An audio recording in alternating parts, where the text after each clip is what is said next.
Good evening, everyone. I'm Tracy Glab, Executive Director of the Flint Institute of Arts Museum and Art School, and it's my pleasure to welcome you to tonight's Thompson Lecture, The Art of the Public Portrait, Painting Royalty and Cultural Icons with Ralph Hymans. 34 years ago, Jack and Diddy Thompson established a fund to support the Thompson Lecture and as an exclusive benefit for FIA members. Their intention was to reward our members with memorable speakers and to create an incentive for non-members to join. Thank you to the Thompson family.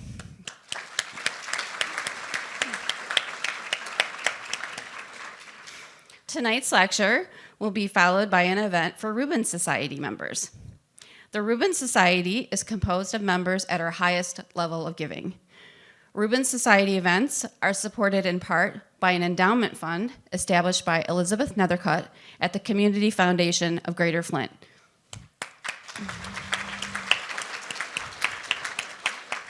And if you would like to be a Rubens Society member and attend future events, please sign up online or ask for a membership form at the front desk tonight or after the lecture.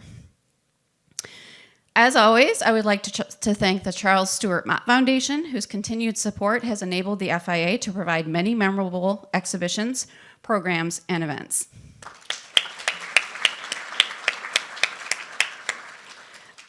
Please take a moment to silence your cell phones and watches. So born in Sydney, Australia, Ralph Hymans studied fine arts and pure mathematics at the University of Sydney. In 1997, he moved to Paris and then London, securing commissions worldwide. In addition, he has undertaken for the royal houses of Denmark and the United Kingdom. His official portrait of Her Majesty Queen Elizabeth was produced for the Diamond Jubilee and hangs in Westminster Abbey. His portraits of His Royal Highness the Duke of Edinburgh and His Majesty King Charles III are in the Royal Collection. He also created portraits of cultural icons, including Dame Judi Dench, Sir Ben Kingsley, Vladimir Ashkenazi, and Margaret Atwood.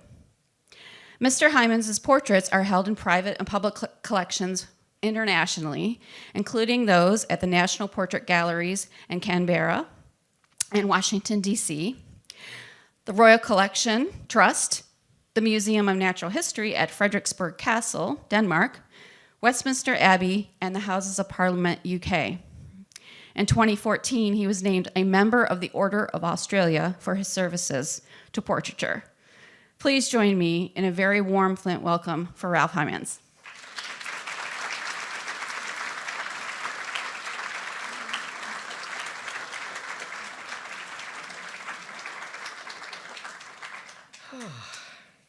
Well, thank you, Tracy. It's an absolute honor to be here. I wanted to thank Tracy, Laurie, Catherine, and the staff at Flint Institute of Arts. What a beautiful museum you have here. I was absolutely floored. The work is beautifully curated, beautifully presented. The building is expansive. It's just a wonderful experience to walk through. And then to be connected to the art school, I think that makes this really unique. And I'm so impressed. So it's great to be here. So I'm here to talk about the art of the public portrait and my experiences painting royalty and public figures. And I think it's a good place to start is to discuss the idea of the portrait itself. And why is the portrait significant in our time? In an age when we live with imagery, which is at the tip of our phone. Our iPhone can take, numerous snaps and portraits every day. A Snapchat image lasts for 24 hours and then disappears. And so we have a sense that the image is very accessible and very sort of disposable in a sense. What does a portrait provide? Well, in some ways, the oil painting that an artist sweats and labors over is a kind of fight back to that sort of, to the selfie, to the disposable image. It's to attain something permanent, something timeless, something which is really unique in our world. So I think it's a very beautiful thing to be cherished. The idea of a portrait is for a painting to last through generations, for posterity, to represent somebody's legacy.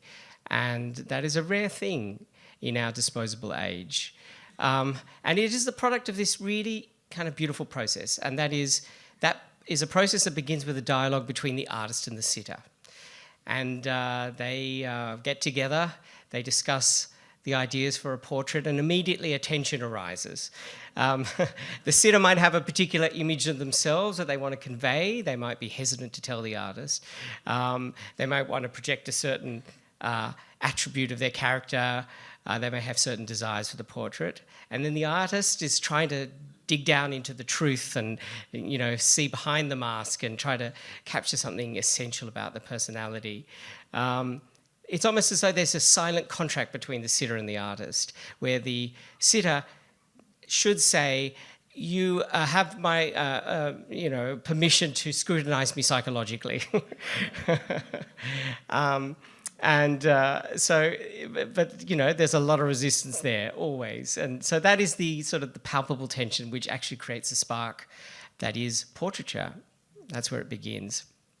And then the artist basically begins this collaboration, and they have to make a selection as to what story to tell about the sitter.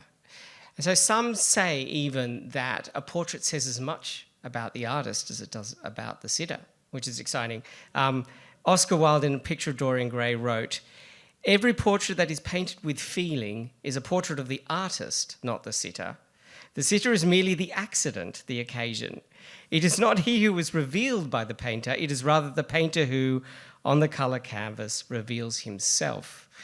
I think that's going a little far, but there's a lot of truth in that.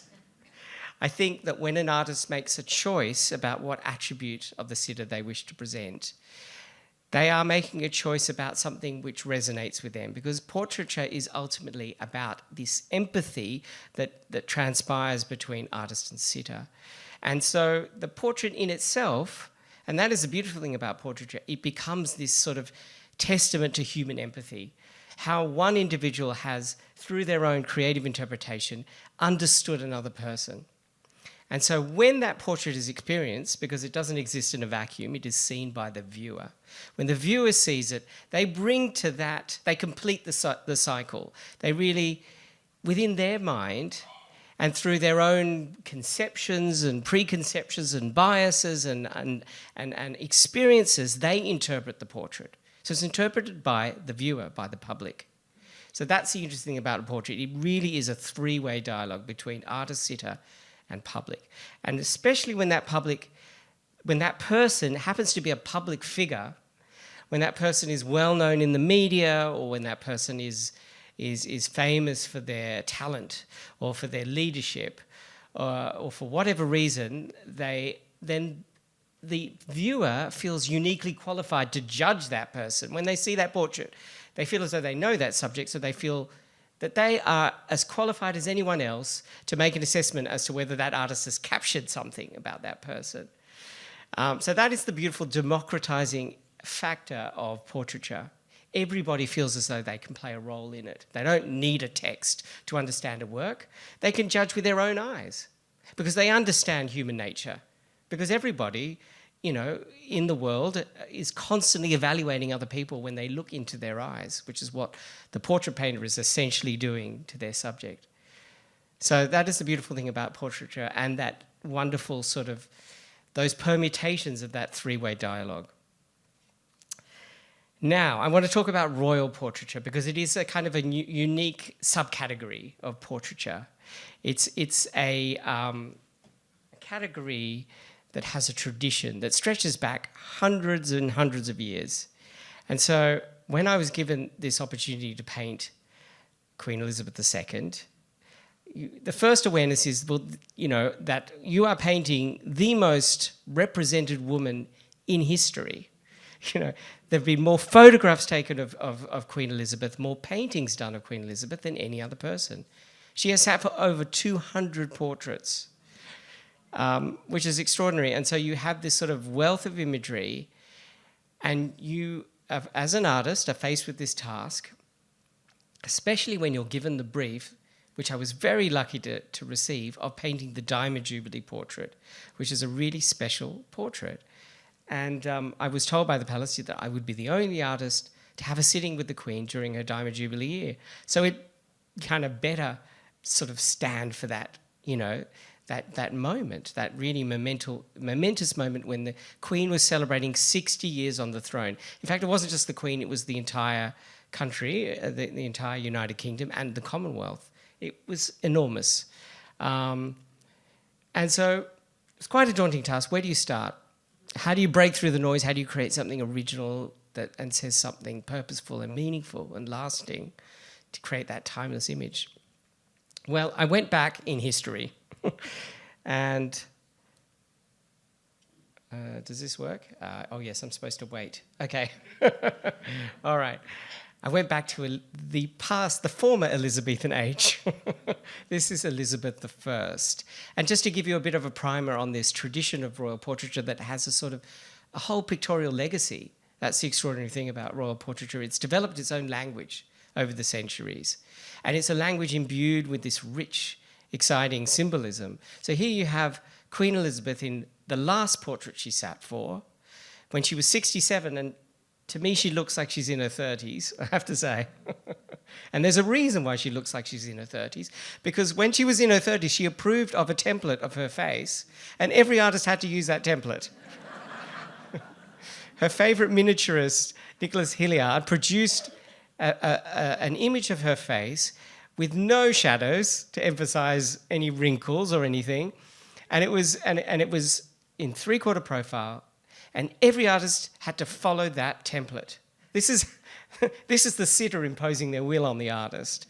Okay, and if you happen to choose to represent the Queen Elizabeth through the other three-quarter, then you had to flip the template the other way around.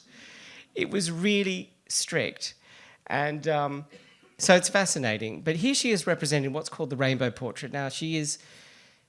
Whether this is directed directly from above, and you can only imagine that the palace had a very strong influence on the artist. Of course, the artist didn't want to misstep, because they could potentially lose their head, or certainly not be invited back by to paint the Queen.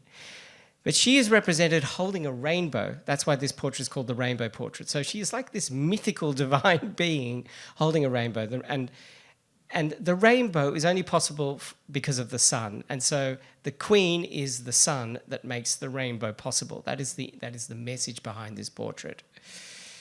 And on her sleeve is a serpent. You can sort of see an embroidered serpent. And the serpent, of course, is a symbol of intelligence, of rationality, because it is a cunning animal. And in its mouth it holds a ruby, which represents the heart. So through this symbolism, the Queen is, because she is a female monarch, she is trying to show that she has her emotions under wraps, that her head is controlling her heart, which is, seen through the misogynistic lens of, the 16th century. This makes a lot of sense, and this reassured people that Queen Elizabeth was ruling with her head. So it's a really important message. The other important message, you can see these eyes and ears embroidered on her robe. And that is, if you can notice that, it's a really interesting detail. It's because she can see and hear everything. and just so beware, if you're a spy at court, beware, I am listening and watching you. So this is the kind of powerful symbolism that you see that makes up royal portraiture.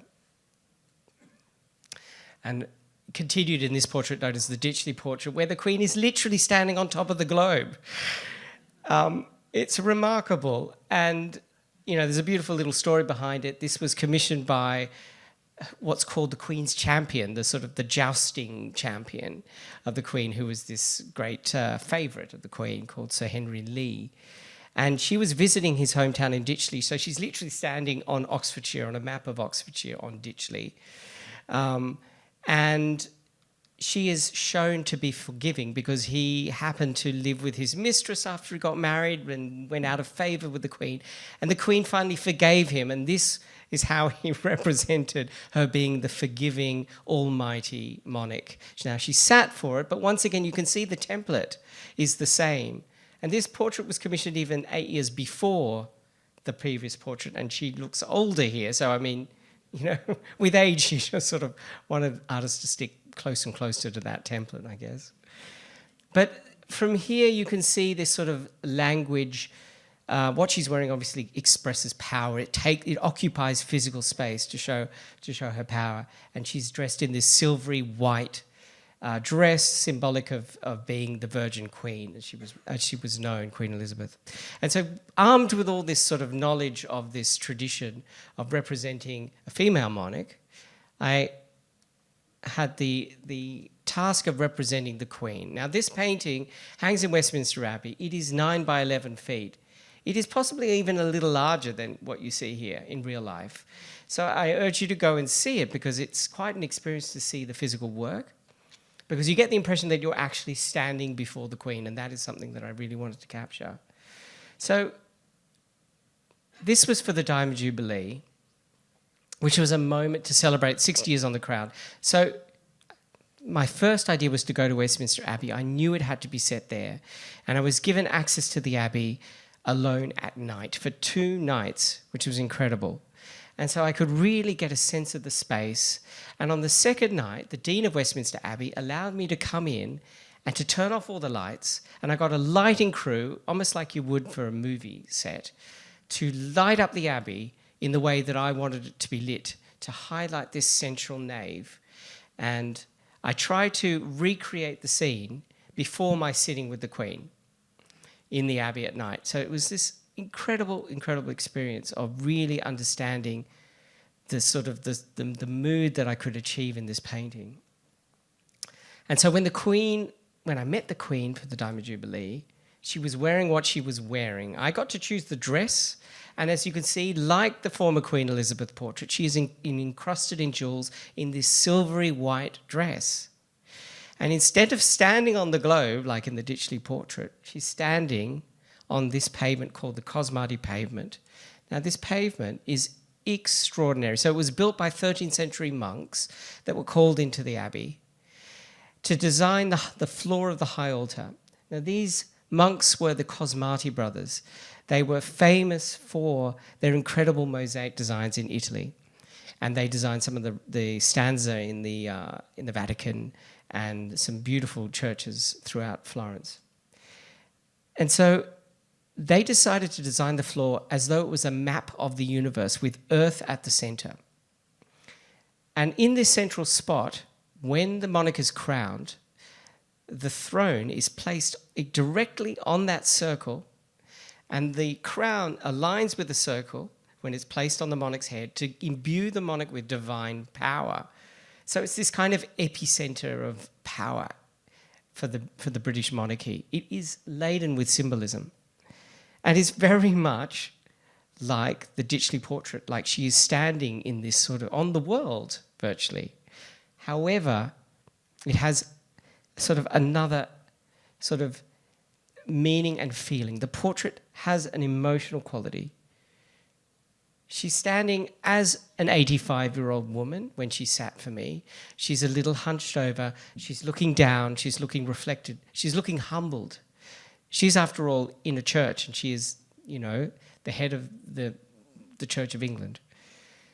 So she is depicted as though in reflection, perhaps in prayer. And in fact, when the Dean of Westminster Abbey first saw this painting, his words were, "I have seen that expression on the Queen when she is in prayer in the Abbey. You've somehow managed to capture that," which was like the biggest compliment I could ever receive. So she's there in a reflective moment. Now, this was kind of, it was against the mood of the time during the Diamond Jubilee. The Diamond Jubilee was this very happy occasion in London. There was bunting and parties and street parties, and the London Olympics was also happening, and it was summertime. And so the Queen was depicted, you know, every day on the front pages of the newspapers with a big smile, you know, And here I depicted her, solemnly depicted in a church, looking reflective, standing on the spot where she was crowned 60 years ago. So I knew I was taking a bit of a risk, but I had this vision.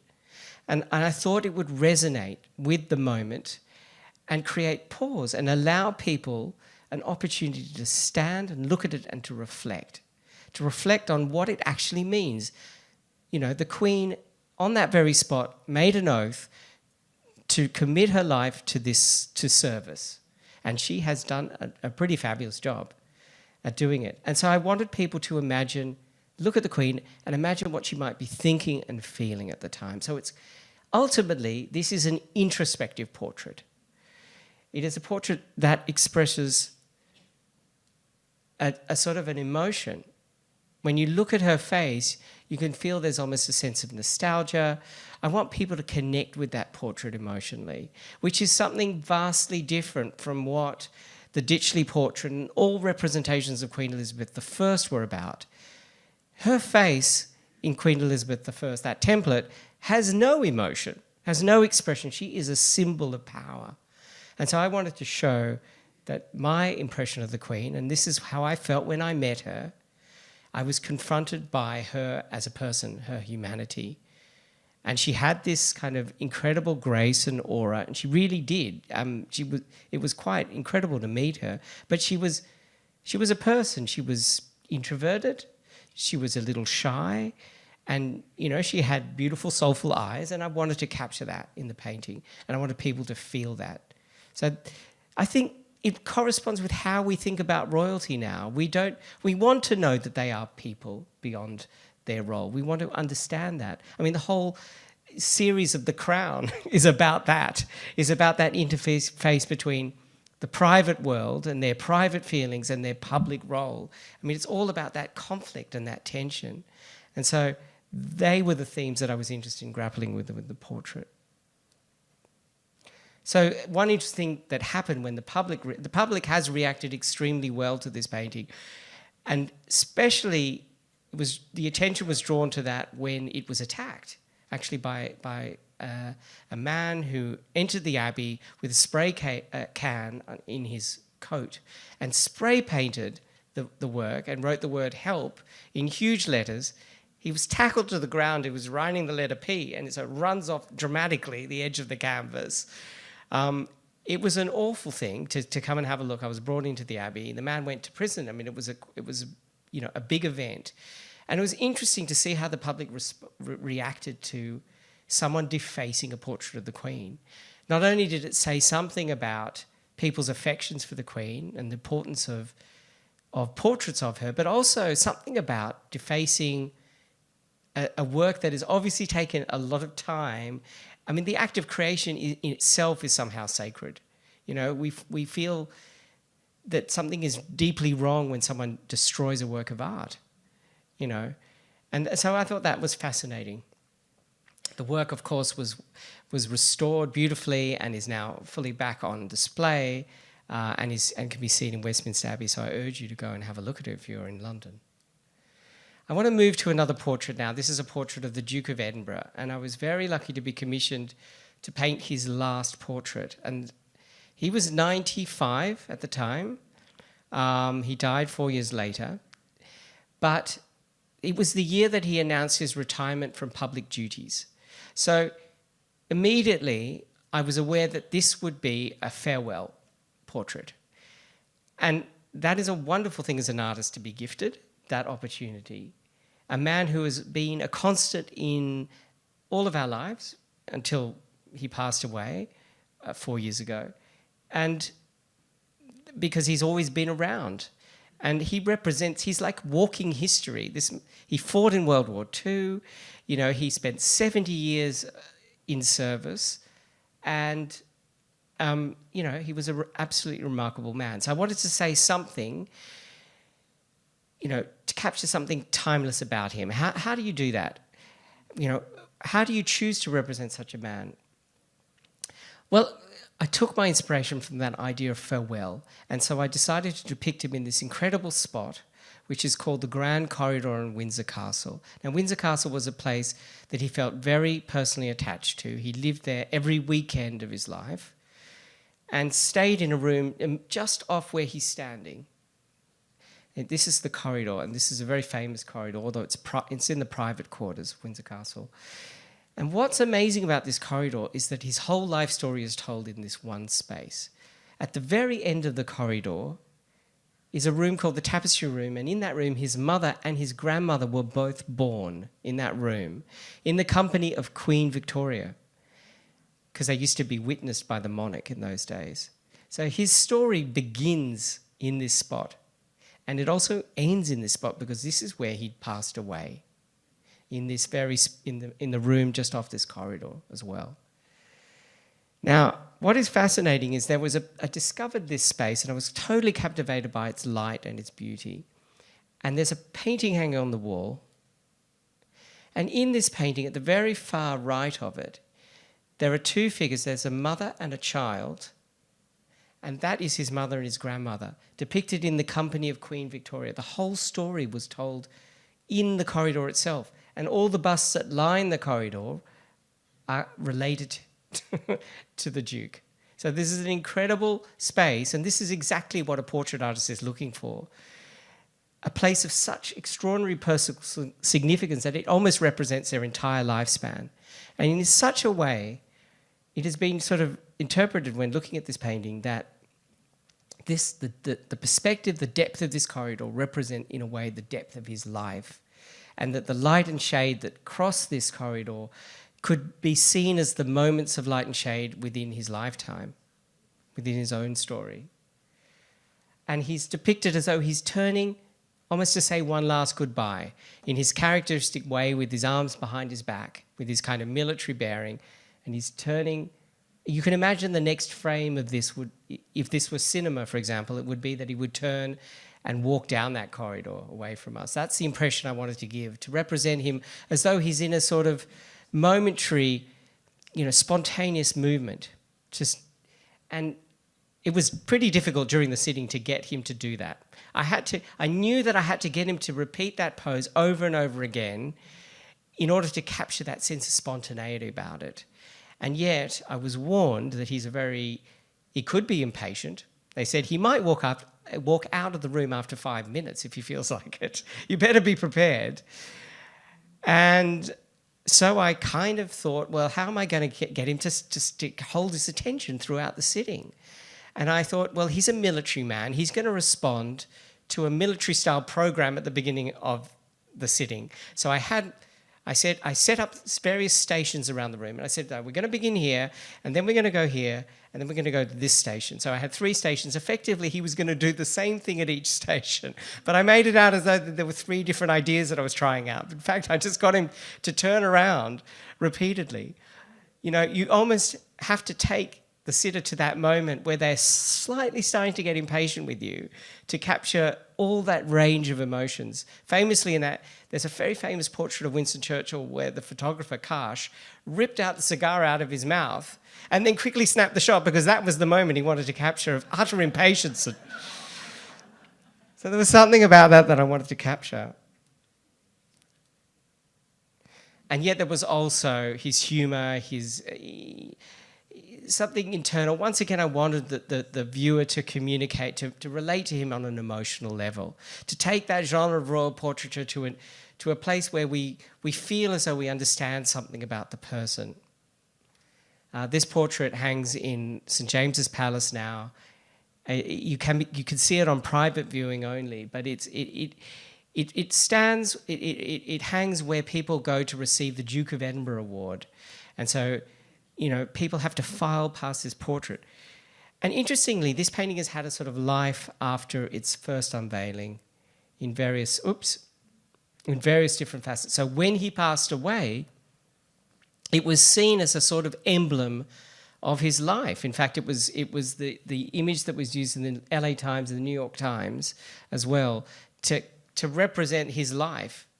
And I thought that was wonderful that they should choose a painted portrait to do that rather than a photograph, and maybe that says something about what I'm trying to express about the timeless quality of portraiture, They capture more than a single fleeting moment. They say something about, someone's entire lifespan. Certainly this portrait, when you're painting a man of 95, you've got that opportunity to see the whole story of their life in their face and their expression. And so when he passed away, also at Windsor Castle, it became the centrepiece of this exhibition to honour his life.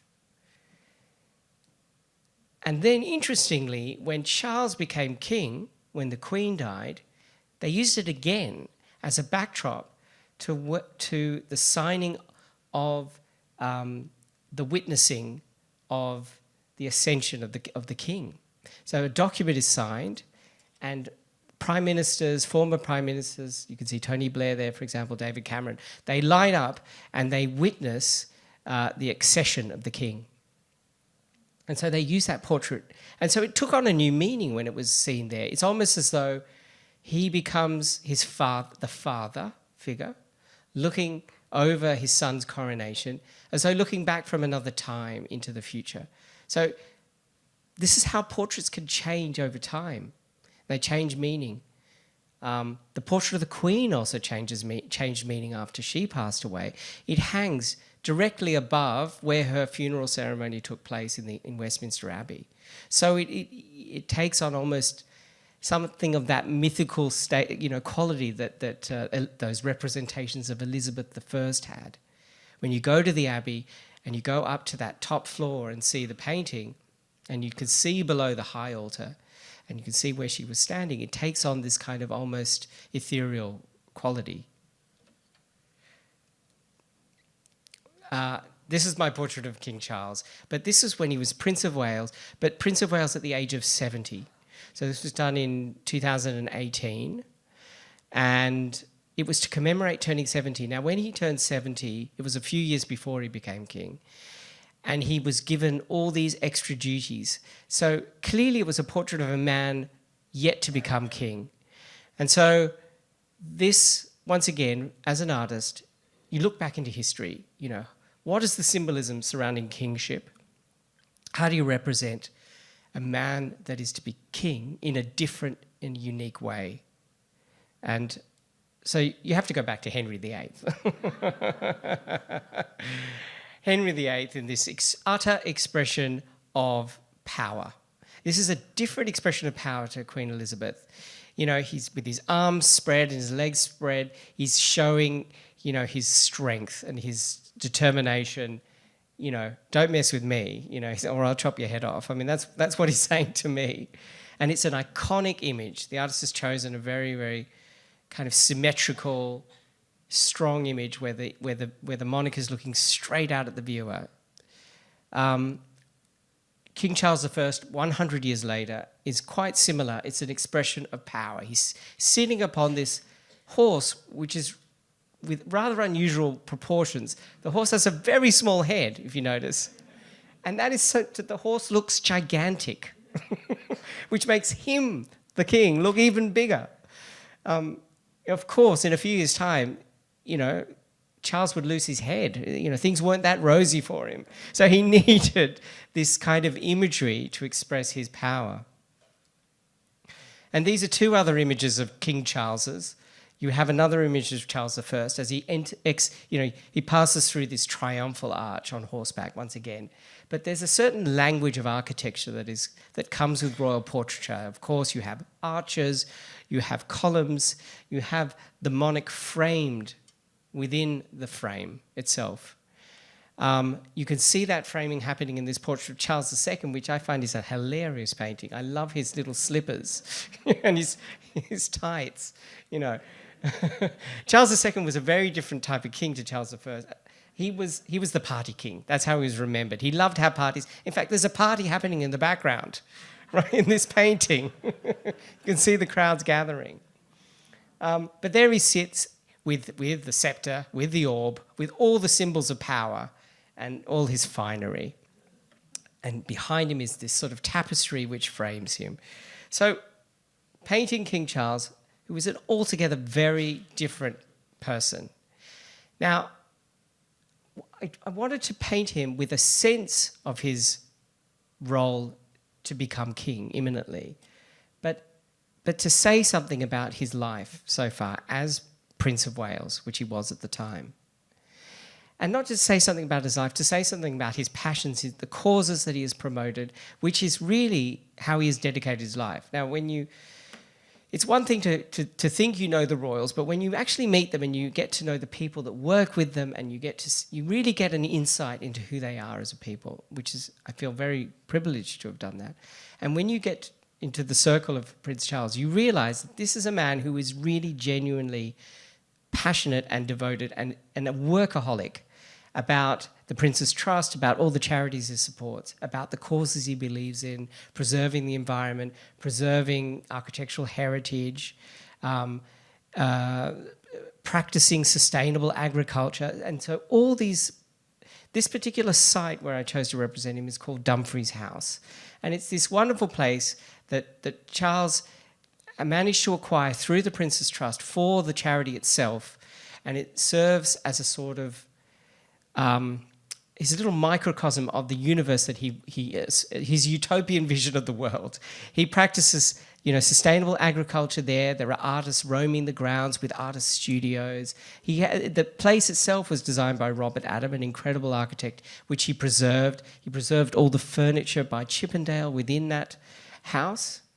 The furniture is worth more than the house itself. There, at the end of the corridor, you can just see a glimpse of a cabinet which apparently was valued at the time £40 million, just for that, bookcase alone. So this was an extraordinary place of cultural heritage that he saved, and so he's very personally attached to it. And so I decided to pick him here in Dumfries House in Scotland. And Charles wrote a book, and the book was called Harmony. And you don't normally get such an insight into a royal, family member of such high status. But he expresses his own personal philosophy about the balance between art and nature and all different forms of art, all the disciplines of music, of science, of painting. He even has a drawing school in his name, and which really fosters sort of traditional arts. So he's really passionate about it. And so in this space, I felt as though I was trying to create a visual manifestation of these conceptual ideas. So through the window, you can see this grand oak tree. Now, the oak tree in itself is a symbol of the English monarchy because it's a symbol of strength and wisdom. And this oak tree, which looks slightly wild and untamed, is sort of bursting into the interior and is reflected in the lid of the piano. So nature is reflected in music, quite literally. And there's a tapestry behind him, much like the tapestry in Charles II, but this time it's of an oak tree, reflecting the oak tree outside. Art reflects nature once again. The sciences are represented by the orrery, the planetarium, you can see behind him, which is also the form of an orb. And he holds in his hand a walking stick that he loves to use. It's sort of like a walking staff. And he every day he'll grab one of these walking staffs and he'll head outside for his walk. It's very 19th century of him. And on those walks, he'll come up with all his grand visions and ideas. And he'll tinker with the garden here and there. It's part of his daily routine. It's a really important part for him of his daily life. So I depicted him in one of these moments where he's about to head out the door, but the way he's holding that walking stick is almost reminiscent of the sceptre that you see in royal portraiture. So through the language of royal portraiture, through the architecture as well, you could see the arch, such as the triumphant arch that Charles I is riding his horse through, reflected in the window. The columns are there, and he is framed between the columns, much in the way, just to draw that regal emphasis on him. So through the composition itself, through the language, I expressed something extra about him, this kind of regal quality, even though he's in civilian clothes and he's grabbing a walking stick and just about to take one of his daily walks. And to his right is a corridor, and it's a corridor that exists in this space. It's called the Pewter Corridor. It's very famous, but it is lit in such a way that it looks as though it's that you feel as he's about to walk down that corridor. And for me, what I hope it emanates is that idea of the path that he's yet to take to become king. So all these ideas are sort of brought into this work to create all this symbolism and to suggest his regal status without physically painting them. There's not a jewel, there's no ermine, there's no velvet in sight. And once again, you can see within his face there is that sort of emotional quality, and as he's looking out the window towards nature, which he's very, very passionate about preserving. Just a few more royal portraits, and this is the first one that I ever painted of Princess Mary, who's now, Queen Mary of Denmark. She was princess at the time, only for 1 month.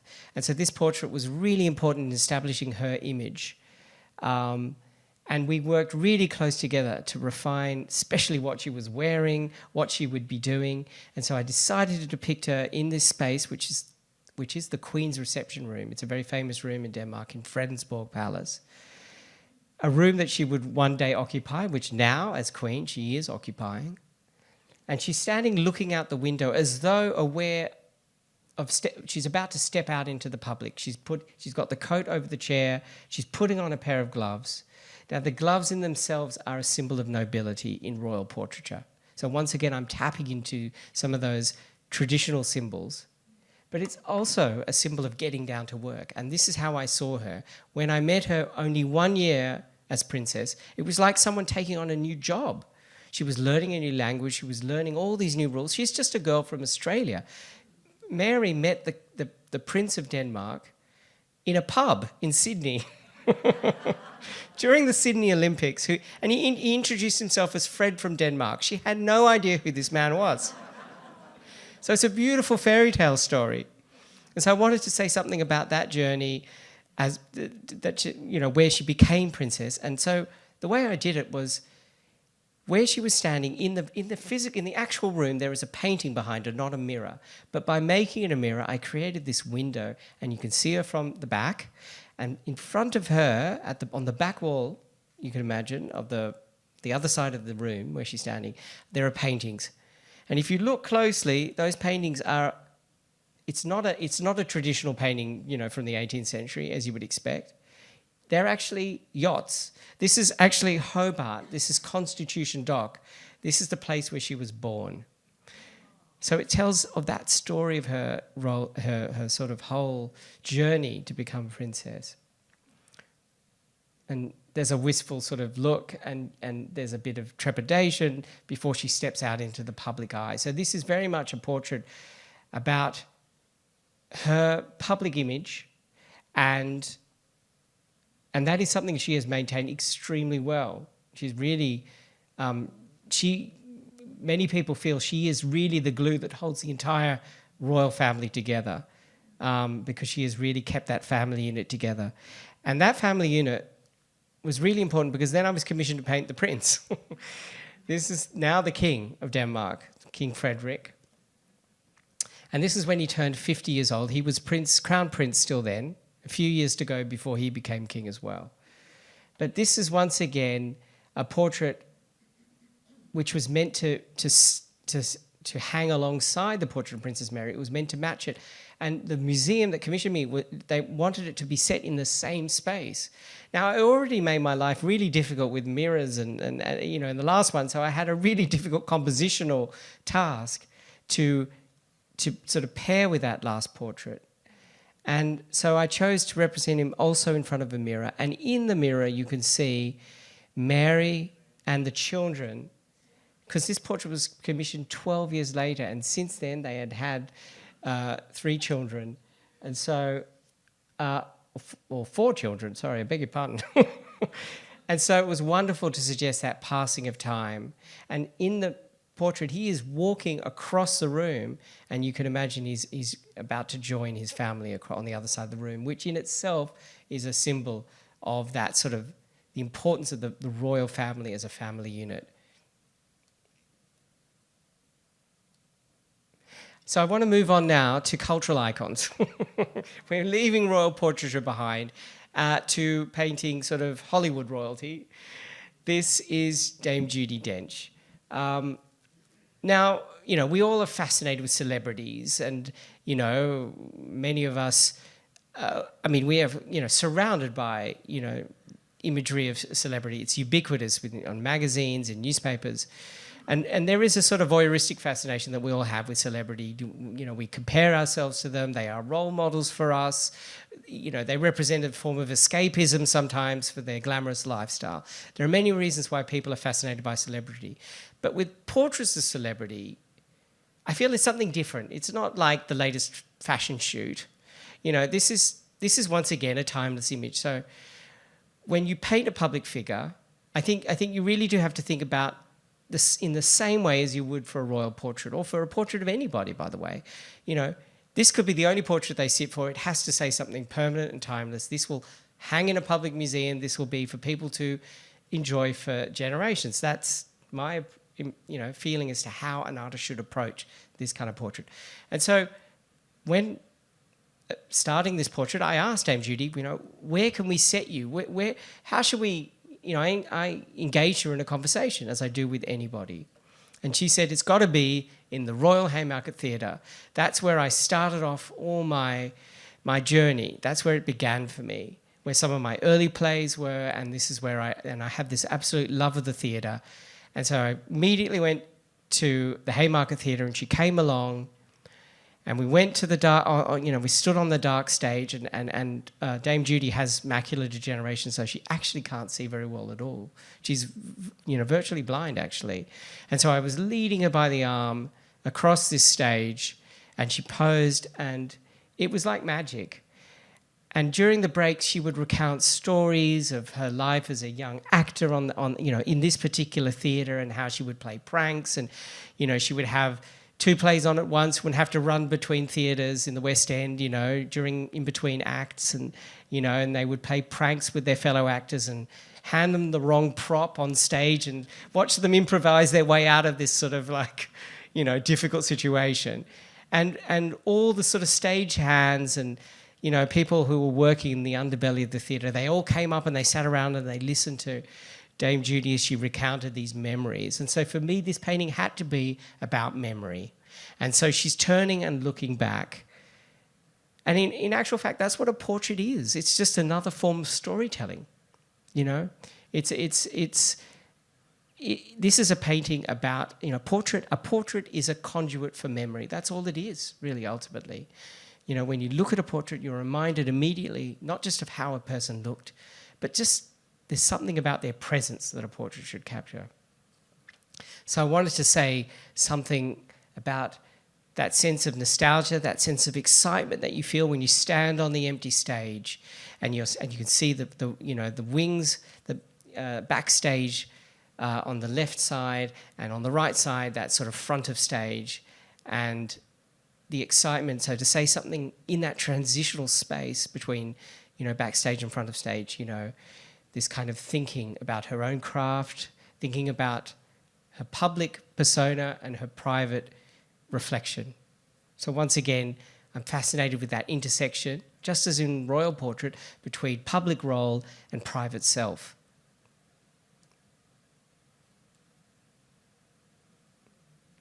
So there's that sort of wonderful sort of reflective quality, once again, that maybe this goes back to Oscar Wilde, I often love to represent my figures in this reflective moment. Maybe that says something about me. I'm actually a very introverted person, believe it or not. Very quiet, introverted. I establish a very strong emotional bond with people who sit for me. And so I develop a real kind of respect for that person, especially if it's someone with extraordinary talent like Dame Judi Dench. And so that's what I want to come through. And so I often depict my sitters in this kind of moment of reflection. Maybe that says a lot about me as well. This is another portrait which actually I finished only a few months ago and was displayed in the National Portrait Gallery of Australia when I had a retrospective exhibition there.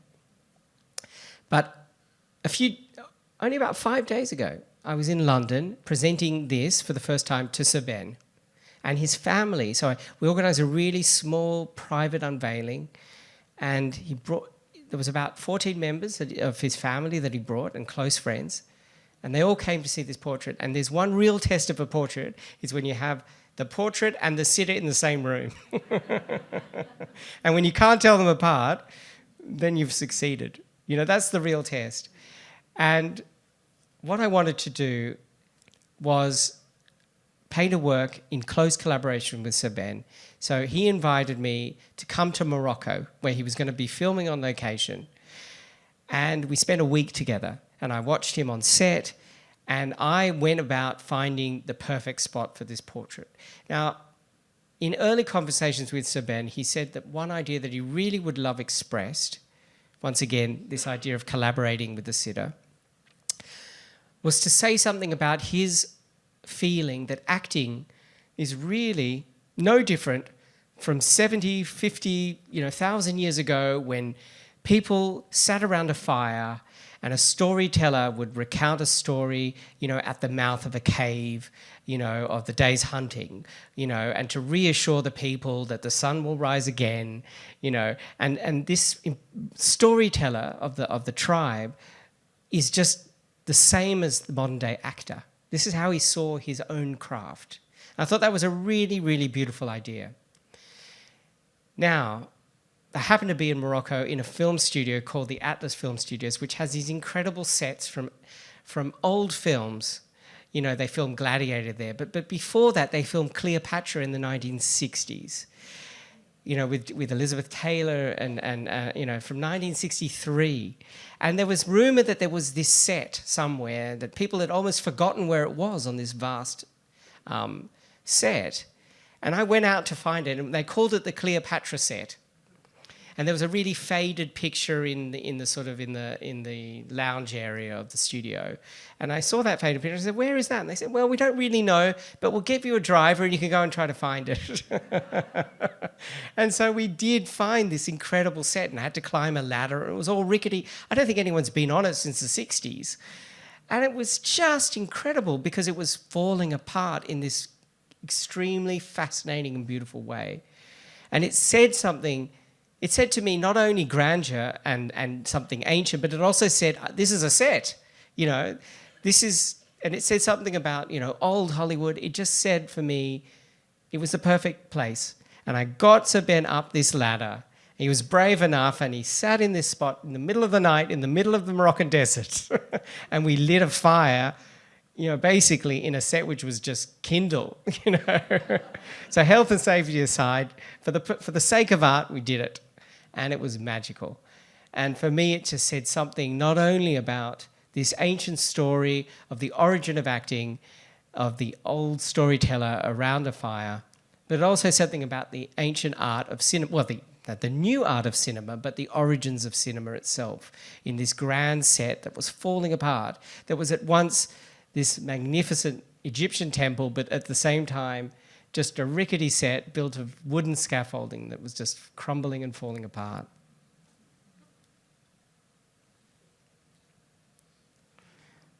And so it was quite striking when he stood next to it.